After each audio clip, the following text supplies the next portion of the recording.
today we got why it sucks to be a Saiyan. Nigga, if you don't know me, I love Dragon Ball Z. I'm not listening to anything this nigga really says, because I don't see any issue with being a Saiyan. But yeah, let's watch this video, bro.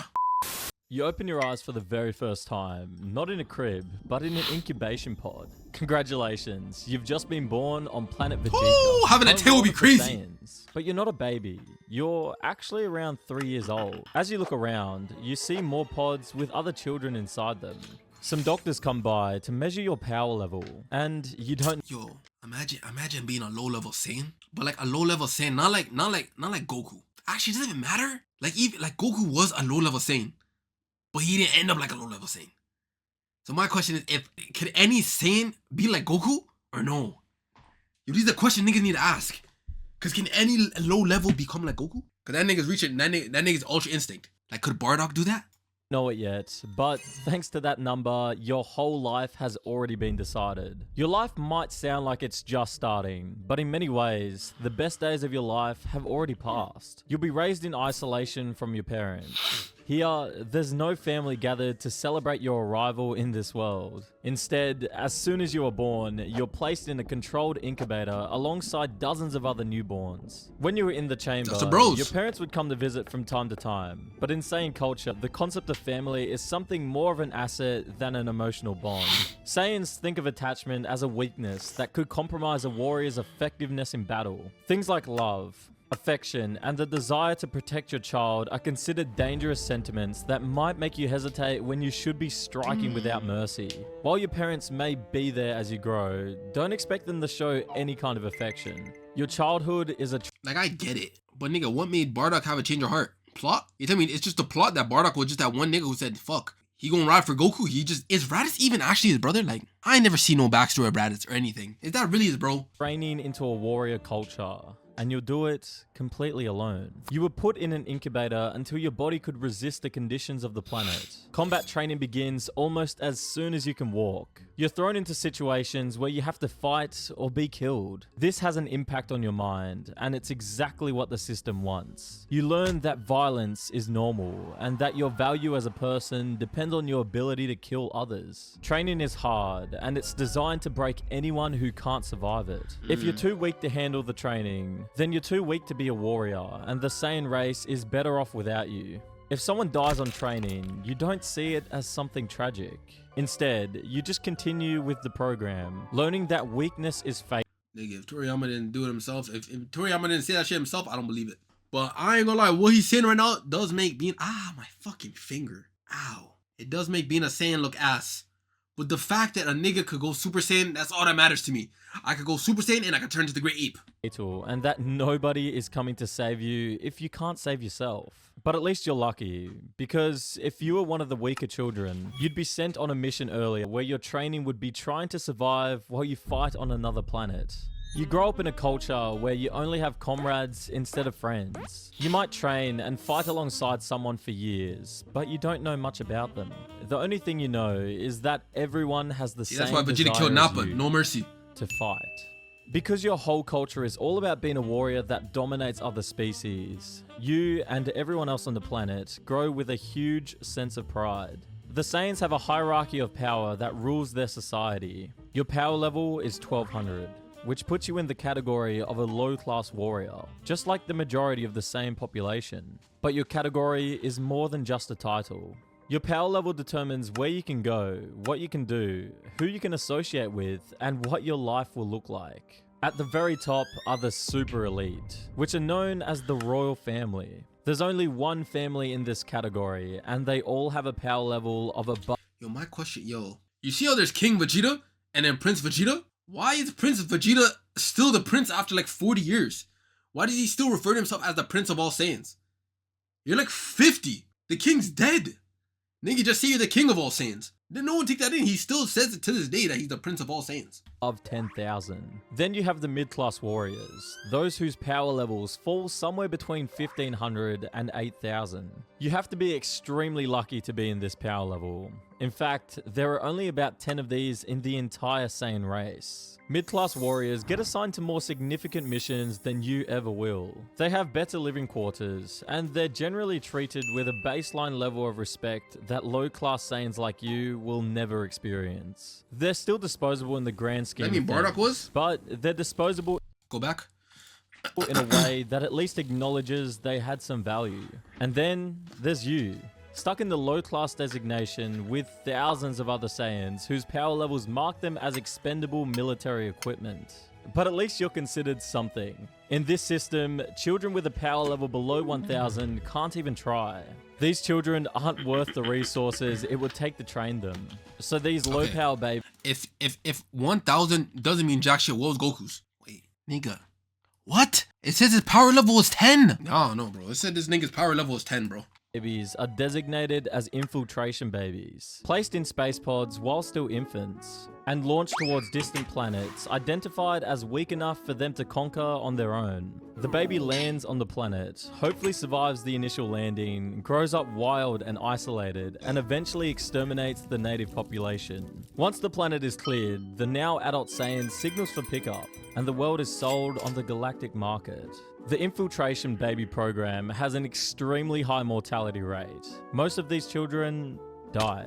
Many arrive on planets that turn out to be way more dangerous than anticipated. Some may fail to access their Saiyan strength quickly enough, or pods malfunction, causing them to perish in the vacuum of space. Some become feral, their Saiyan instincts twisted by complete isolation into something that's neither fully Saiyan nor fully integrated into their... Where is this nigga getting this information? I've never seen a Sped Saiyan in my... Like, how is he drawing Sped Saiyans?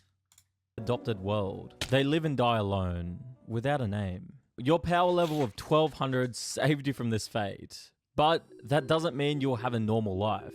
Elite Saiyans don't associate with low-class warriors unless absolutely necessary.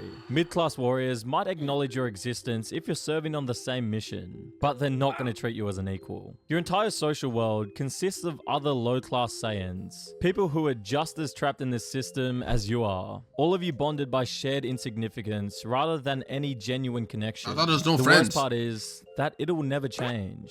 Saiyans can rarely increase their power level. Every mission that you're sent on will match your power level. So you will never face a real challenge that'll make you stronger. Even if you train extremely hard during the missions, it'll still be the same. The rare exception to this rule is so unusual that it becomes legendary. But even then, the social stigma of being born low class never fully disappears. You can get stronger, but you can never quite escape where you started. While you train to become a warrior, the physical burden of being a Saiyan hits you every moment of... I don't get, like, what the fuck made Goku, like, the one? What made Goku... Is it cause, like, he used that freaking, like, almost dying and coming back after being one shot? Is it that? That Zenkai boost? That's what it's called, Zenkai boost.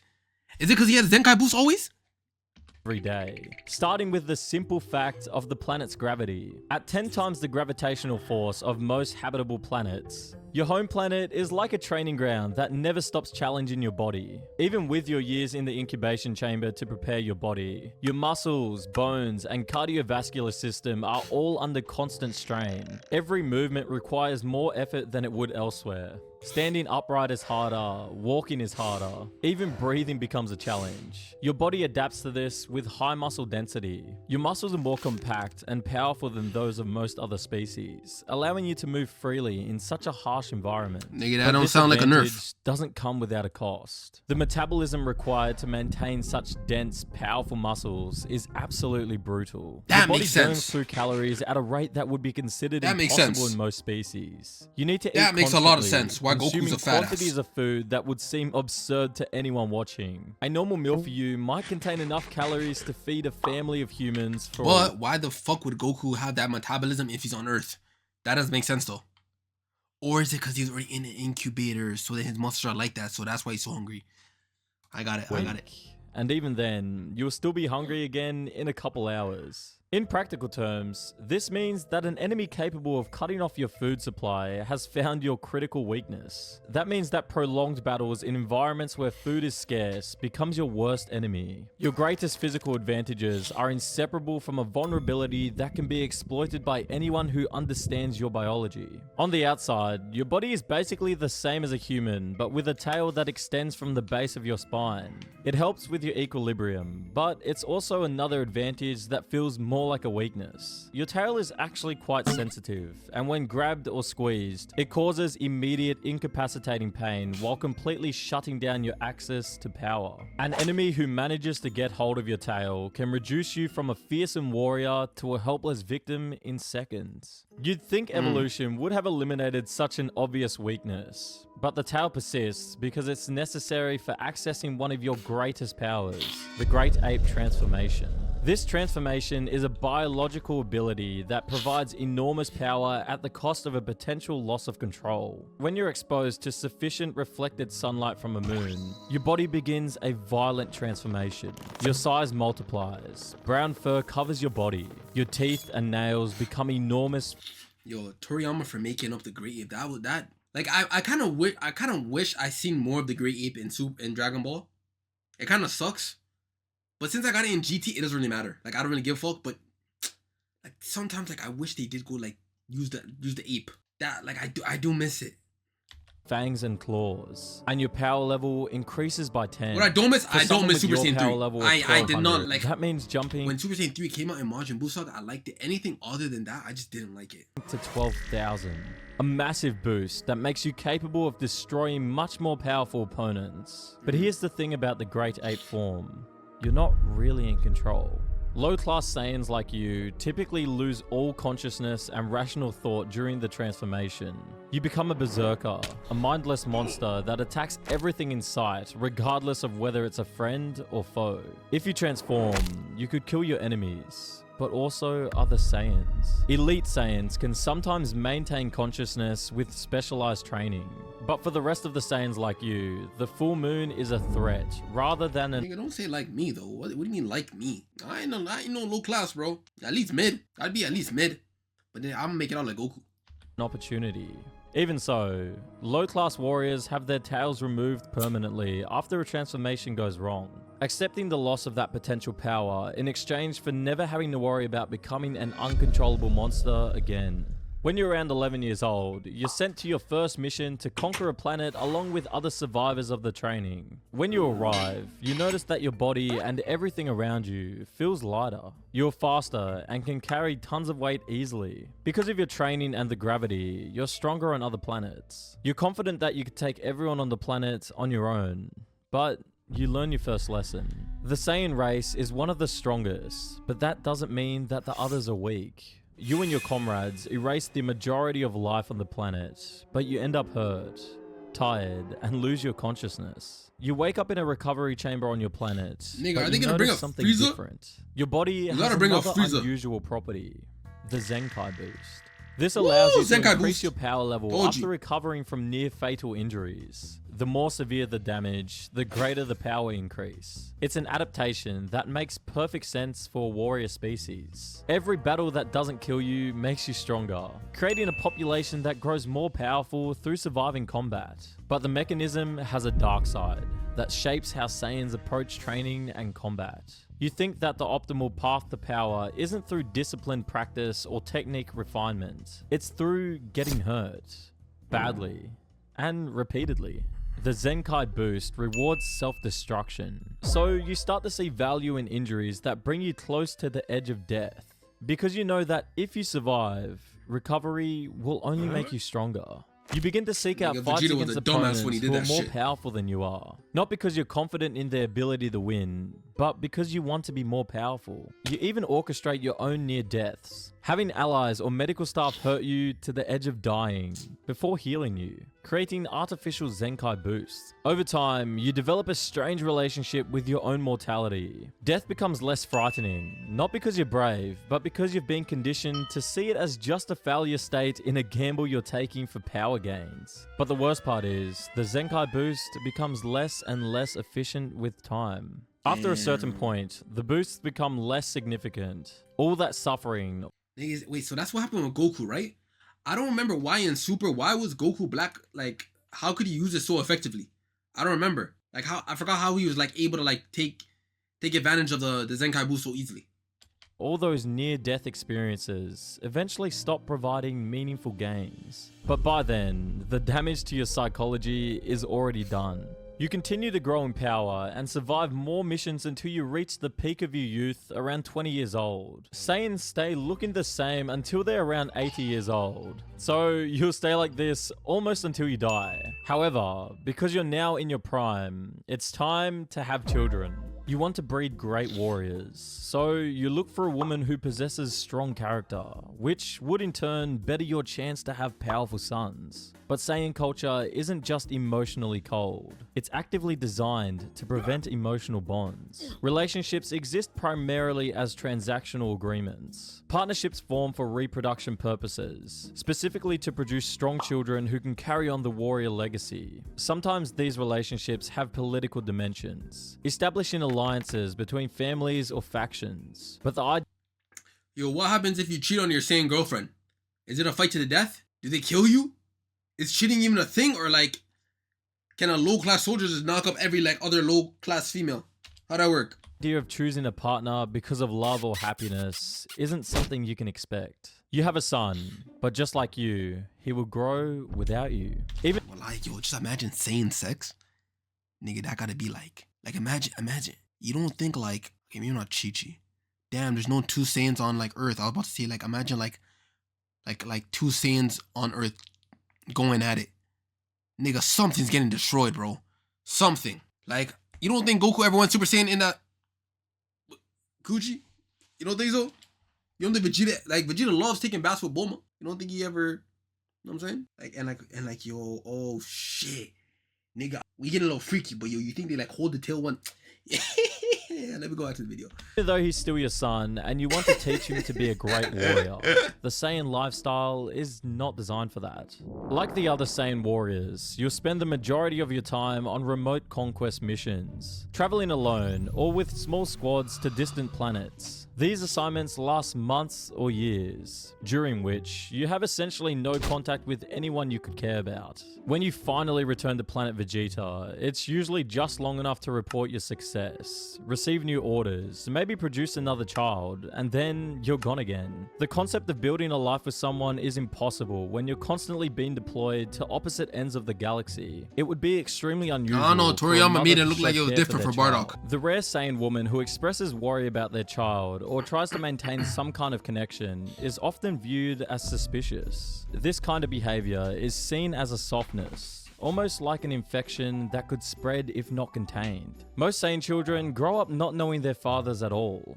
They might be aware that a particular warrior is their biological parent, but there's no relationship there. Brothers might be aware of each other's existence, but never actually meet or fight side by side. Titles like grandparents, cousins, aunts, and uncles only exist as technical genetic words. There's no family gatherings, no shared traditions, no sense of belonging to something larger than yourself. You are fundamentally alone, surrounded by other Saiyans who are also alone and think that this isolation is actually strength. You're expecting a child, but the reality is that you'll never get to meet it. You get sent to worlds that are considered beneath the attention of elite fighters. Places where the indigenous population is weak enough that even a Saiyan with relatively modest power can eventually conquer. The missions are long, often lasting months or years, and they're undertaken with minimal support. If you succeed, Bro, I don't think, yo, I'm 15 minutes into this video. I don't think this nigga understands what I would do to go Super Saiyan. Just to have the chance, or to perform a Super Kamehameha on some shit, like, or even have a tail. Nigga, you can say all this bullshit, that ain't stopping the fact of what I could do. you might get a brief acknowledgement before being shipped off to your next assignment. If you fail, nobody is coming to rescue you. You'll just be marked as a failure and sent the next low-class warrior to finish what you started. But the truth about your life as a Saiyan warrior is that you're not really a warrior at all. You're a slave. Saiyans don't work for themselves. They don't conquer planets for my their God, own Frieza. benefit, Frieza. or even for the benefit of their Frieza. king. They do it for the one above the king, and the Frieza. one who has the Saiyan under his control.